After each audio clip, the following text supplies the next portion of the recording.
বটবৃক্ষের তলে তলে আমি আহার খুঁজে সন্ধান করে গিয়েছিলাম ওই পদ্মবনের মাঝে আরে আহারে খুঁজে পেলাম সেই পদ্মের পাতের উপরে। তারপর কি যেন টলমল করতেছিল। তারপর কি হয়েছে বলো? আর আমি আমার ক্ষুধা নিবারণ করার জন্য সে পদ্মের পাতের উপরে যা ছিল তা ভক্ষণ করেছি। একটু বলতেছো পক্ষী? আর তারপর আমার শরীর অঙ্গ যেন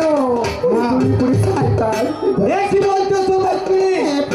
পক্ষী, তুমি ওখানে দাঁড়িয়ে থাকো, আমি একটু ধ্যান চোখে দেখি তোমার কি হয়েছে।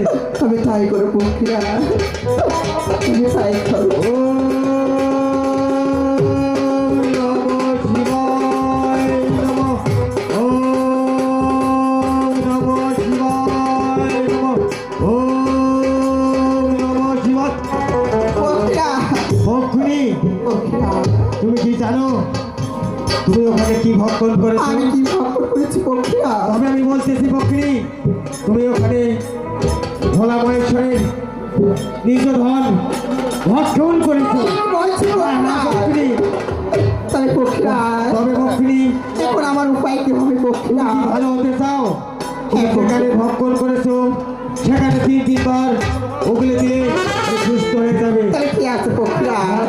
আমি আপনার কথা মতো একবার নয় 2 বার 3-3বার যেখানে ভক্ষণ আমি সেখানে বমি করে দিয়া তবে তুমি আমি সবাই সেখানে করতেছি, তবে সেটাই করতেছি।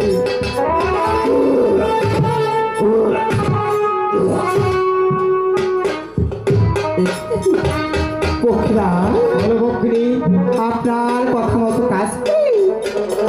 আমার সারাই অঙ্গের জ্বালা কোথাও গেলে যেন ধীরে ধীরে ভালো হয়ে গেল পক্ষীরা। পক্ষী এই পক্ষীরা তুমি তবে সুস্থ হয়ে গেছো। এই পক্ষীরা একটু বলে এক মুহূর্তে ব্লাপ না করি হ্যাঁ। চলো আমাদের নিজের বাসায় চলে যাবো। তবে কাজ চলে পক্ষী, তবে তাই চলে পক্ষীরা, চলো। তবে তাই চলে।